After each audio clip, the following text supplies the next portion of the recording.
Get in the know. Nonstop Vikings talk. It's Purple Daily on Score North and ScoreNorth.com. Purple Daily, presented by Surly Brewing Company. I was sitting on Twitter watching Kirk just drive down the field with 2 minutes left. I had at Judd Zulgad ready, like, you're going to eat your words, Judd. Kirk can walk it down the field and win any game, just like the Russell Wilsons, just like the Tom Brady's of the league. Yeah. And I just – it can't be on him anymore. This offense, I mean, for the last 4 years, I mean, talent-wise, has been top 10. I mean, you look at our receiver core, it's been top 10 for the last 4 or 5 years, are easily a top 3 running back in the league. You know, the offensive line is whatever, but when you have a defensive-minded head coach like Zimmer, who's supposed to be this guy who's going to, you know, be that defensive back guru and just can, like, shut down these teams, and then you have A.J. Green in second half having a career renaissance against Mac Alexander, and then Rondale Moore goes off for 100 yards, and he's like, what, 20 years old? Like, that's pretty good. That can't be how you win games. No, it can't. Welcome into Purple Daily, as everybody knows by now, presented by our friends at Surly Brewing. Surly Furious, my favorite beer, and also want to thank the folks from TCL TV for sponsoring us as well. Enjoy more with TCL. If you don't have a TCL life-changing football experience, let's say you broke your TV on Sunday. Let's say Greg Joseph's missed field goal from 37 yards caused you to break your TV, slam it down, or throw something at it. You need to replace it with a TCL. Zolgan and Declan Goff, comments from YouTube that we are now doing on Mondays, sans Mr. Mackey, who is off doing a ton of other stuff.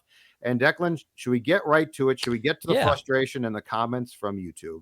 Yeah, we're reading your comments. This is now, Judd and I are recording this about 18 hours after the debacle that happened in Glendale. So a lot of your comments on our YouTube page. We appreciate you. Thanks for everyone who watched our Ventline episode 2, by the way. Keep these comments coming. And we'll obviously be pumping out daily Minnesota Vikings content for you. Now 10 episodes a week, I believe, Judd. So we are we've only upped our game. This is 11 personnel, right? This is next level kind of thinking. Oh, it's some creative play calling is what this is. Let's start with Randy here, Judd, and this one's not necessarily too hot, but I think it's a good point because I thought of this after the Vikings scored their first touchdown in the second half, and I was confused why this didn't happen either. Randy wants to know. This is not Randy Vike 69 either.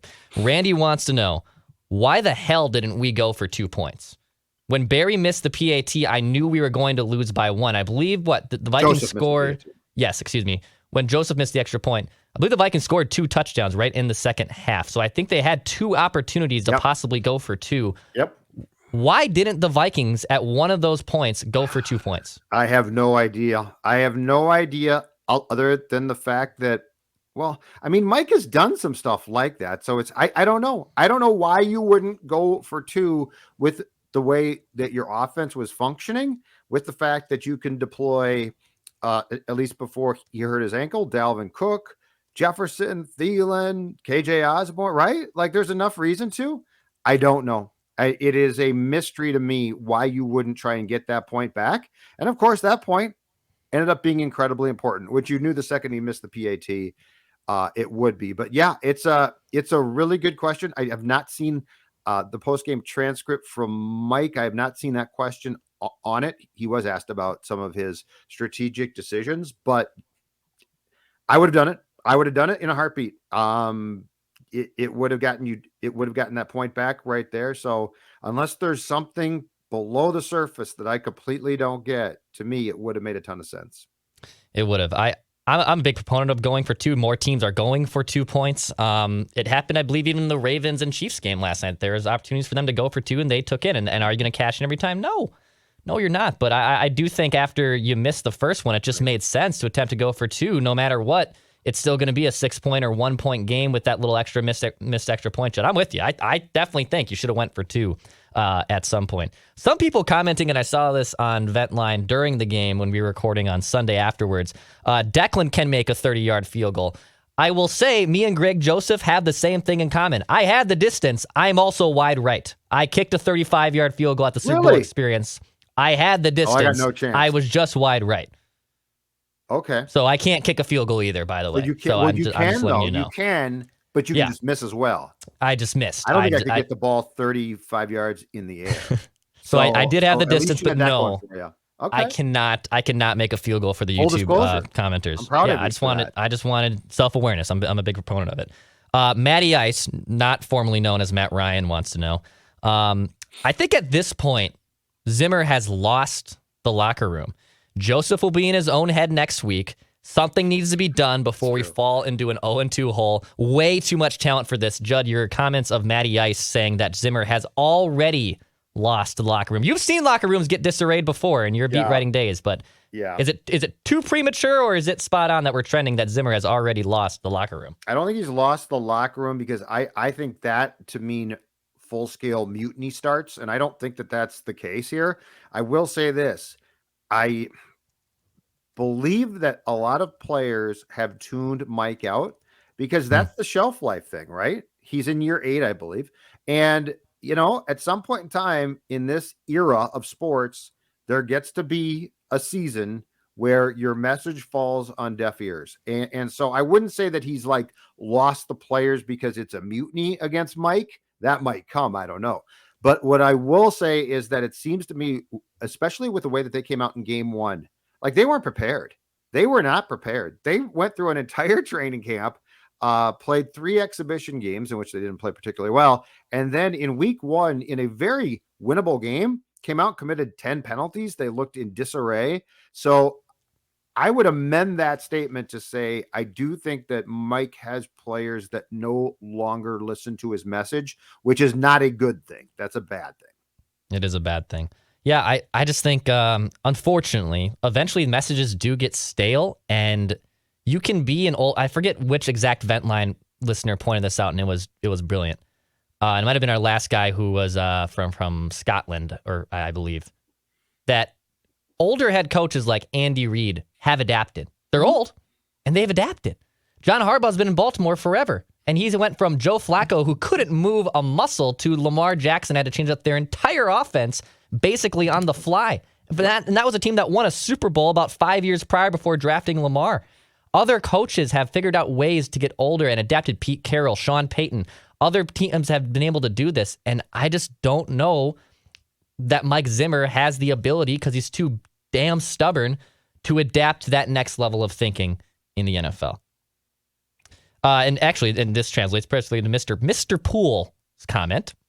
He says, I am more upset with the defense, play calling, and time management. Yeah, our kickers miss a lot, but the defense gave up massive chunks, couldn't get third down stops.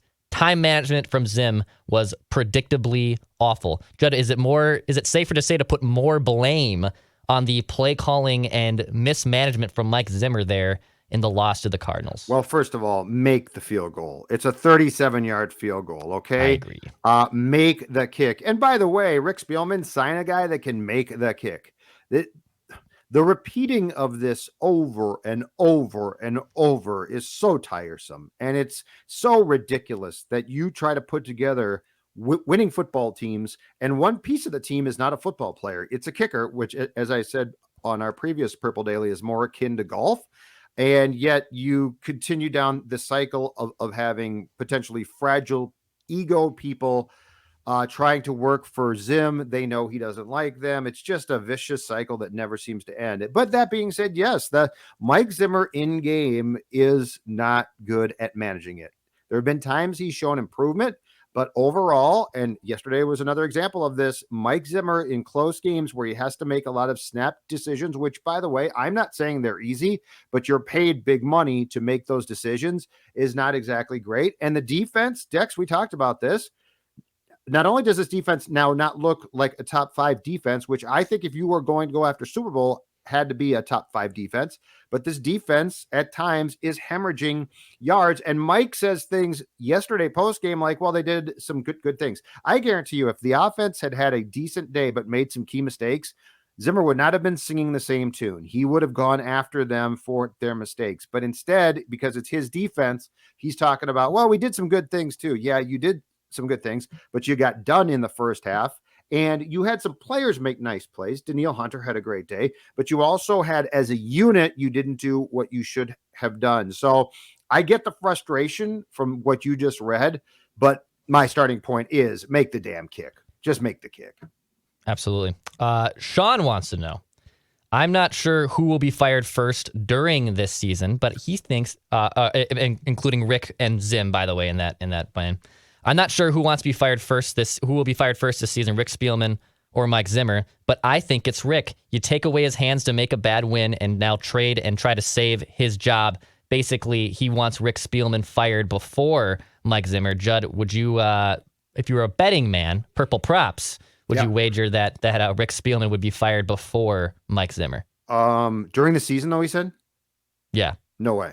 No. They're not going to fire. Rick has been there since 2006, folks. Right or wrong, the Wilfs like him a lot. They are not going to fire the GM and keep the coach, in my opinion.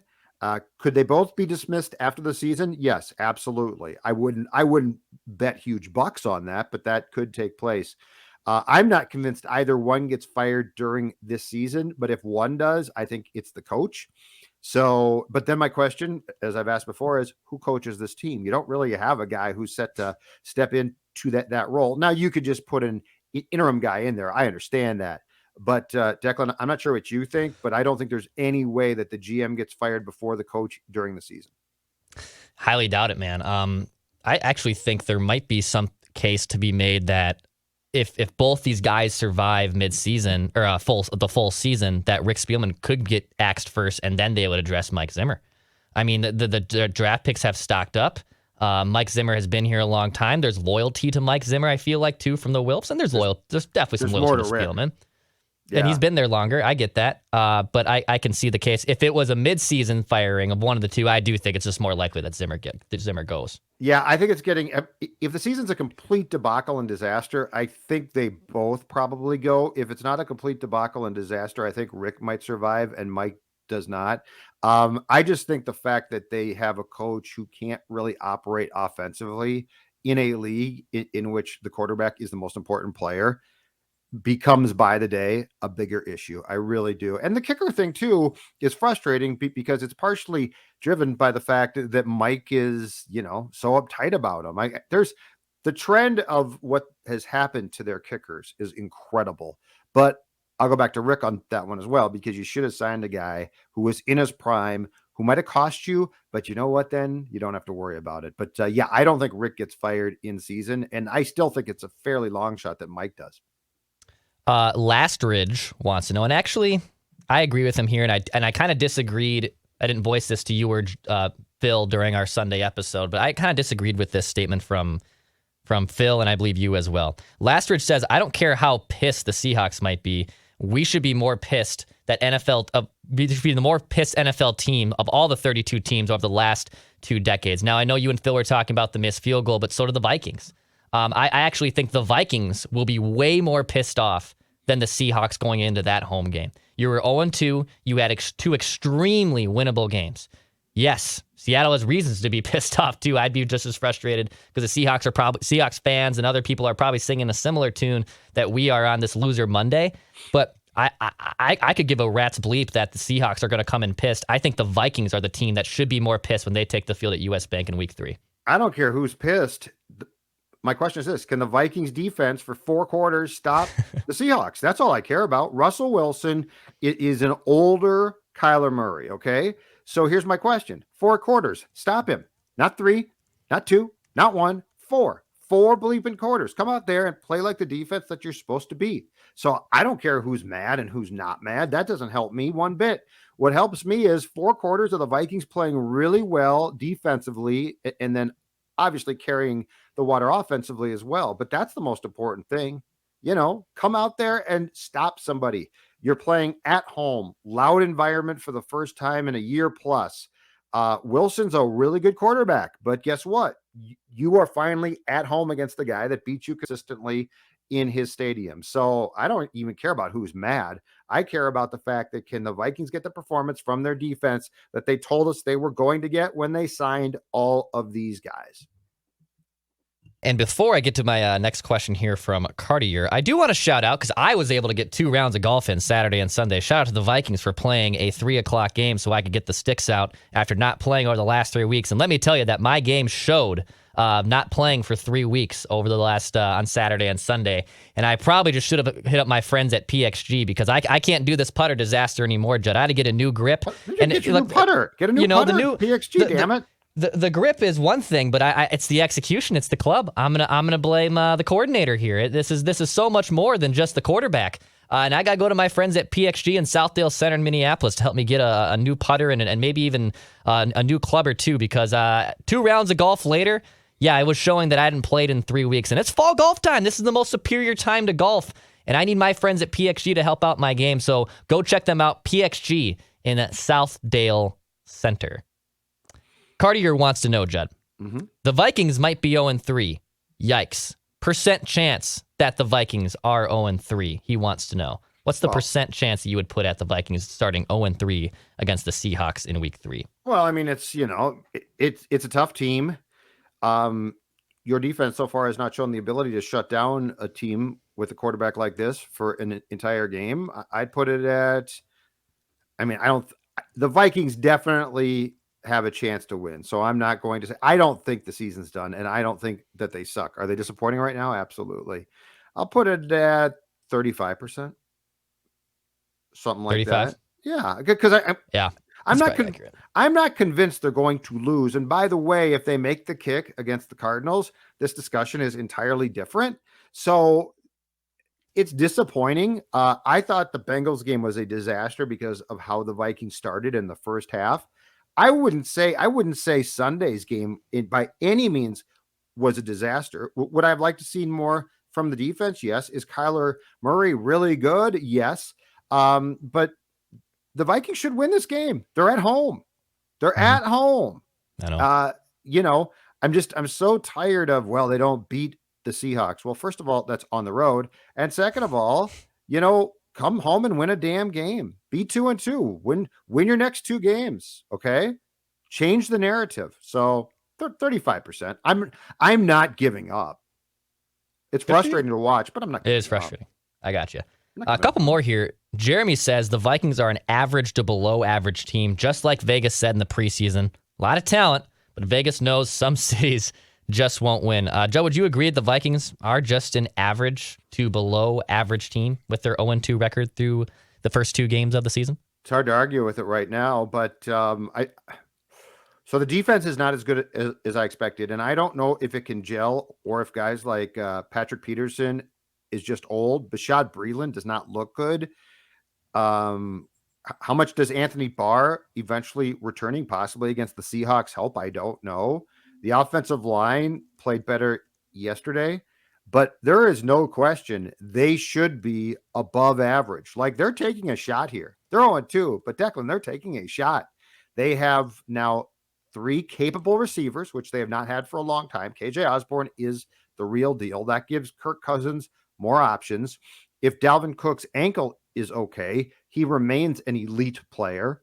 So I can't argue with the fact that right now they look to be average to below it probably, but I can say I expect more, and I'm going to continue to expect more. And again, if you beat the Cardinals, we all say that's a great road win. So again, in my sense of not giving up all hope, I think that right now they're doing obviously what Vegas said, but do you think that they're destined to be bad? I don't necessarily think that. Yeah, I don't know if they're destined to be bad. I think it's fair to say maybe there was some overhype and overrating of what we thought the Vikings could be. I believe Phil Mackey had the genius line on Sportsnet in Canada, the hockey whisperer, football whisperer, going on Canadian sports talk radio. Where's Judd's hockey show invite to talk? He was going on in Toronto to talk Blue Jays Twins too. Yeah, but his line was the gravitational pull to be average, and unfortunately, historically speaking, sometimes it feels like the Vikings just never want to be anything less than average, and that can be fine because then you're not a dumpster fire like the Cleveland Browns for 20 plus years. But then when the Browns figure it out, i.e. right now with Kevin Stefanski, Baker Mayfield, and company, well, maybe that suffering sometimes can absolutely be worth it. One last question here. Yes, sir. Just quickly. Let's talk about something that is not only average, it exceeds it by a lot. Let's Okay. talk about my friends at Surly Furious. Surly Brewing Company. Surly Brewing Company proudly, and we appreciate them, presents all of our Vikings coverage. And now you're asking, okay, Judd, what should I get? I am giving you a visual aid here if you are watching us right now. Surly Furious is my beer of choice. It is the IPA that is Minnesota's favorite because, Vikings fans, Minnesota sports fans, we all do enough settling in life. So crack open a Surly Furious. Enjoy the IPA that revolutionized Minnesota craft beer. Don't settle. Do what I do. Get surly. Win or lose. You like being surly. Last one here from Everlasting Life. We've been only obviously talking about the negative parts here, and he brings up a good point. This game did, though, have a lot of good. Nick Vigil, Kirk Cousins, KJ Osborne, Daniil Hunter, Dalvin with a big day, Cam Dantzler with a big play towards the end, etc. I know moral victory laps can sometimes happen in this town, but I do think Everlasting Life brings up a good point that there were a lot of positives that did come out of this week 2, at least individually in this week 2 performance. That's what makes it so frustrating. That's what makes the field goal miss so frustrating is we would have been basically focusing on today, all of those things, right? All of them. Daniil Hunter has now, I think it's 4 sacks in 2 games. He looked fantastic. He's back. That's great news. I thought when they signed Vigil that it was sort of just a backup linebacker signing. He has stepped right back into Mike's defense and looks fantastic. I mean, we should be talking about him. KJ Osborne. I told you guys in training camp, he looks good. He looks like he could be a threat. Well, he's more than a threat. He is good. So yeah, the most frustrating thing really about that loss, one is you didn't get the win. 2 is the performances that are impossible to really focus on now. Kirk Cousins, what would we have been talking about today? I know, dude. If Kirk Cousins leads that drive? And the second to last drive was a disaster. It was a Cousins-esque Kubiak Clint play calling fiasco. And they get the ball back again, one last time, right? And they're driving down the field, bang, bang, bang, passes all over, looking fantastic. Cook is hurt by this point too. So this is on Kirk. And Kirk did it. And we should have been talking about, oh my God, Kirk Cousins got him down the field. They kicked the field goal. They won the game. Is this sort of a, like that was, as I tweeted, Dex, yesterday was Kirktober. Was it not? Yeah, Kirktober? Didn't we see Kirktober yesterday? We had an early preview of Kirktober, baby. And it was fun to talk about. Yeah, it was hot as hell here, but there was a chill in the air with Kirktober. and instead, it's like, okay, yeah, those things were fine, but. So that's what's so frustrating. Like there was a lot of positivity to discuss. Some pie chart of praise was going to be broken out. Declan had his done, which jinxed the whole thing. Okay. But nonetheless, yes, that email is 1,000%, or that note on YouTube is 1,000% correct. And it's really a shame that the kicker cost them a chance to really focus on what they did well. I know. I had a nice little pie chart of praise. I couldn't wait.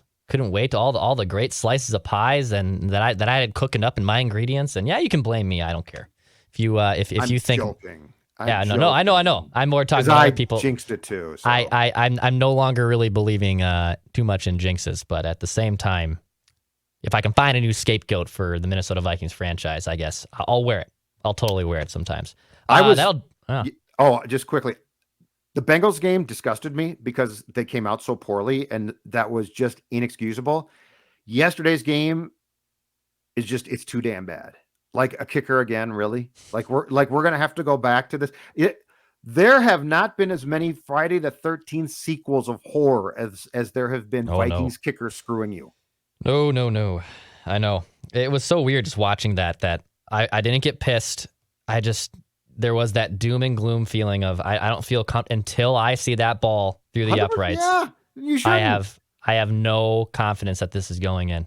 I have next to no confidence. It's sad, man. I'm triggered. So darn sad. All right, we're done here. Yes, sir. We are. Comments from YouTube, which we will do. It'll be Zolgad and Declan each Monday going through your comments, answering your questions, and trying to provide even more Vikings therapy than we do on Vikings Vent Line. Purple Daily, as Declan said, 10 episodes per week, including a Purple After Dark tomorrow with our friend Realistic Randy, who my guess is will be in full meltdown mode. We'll talk to you soon.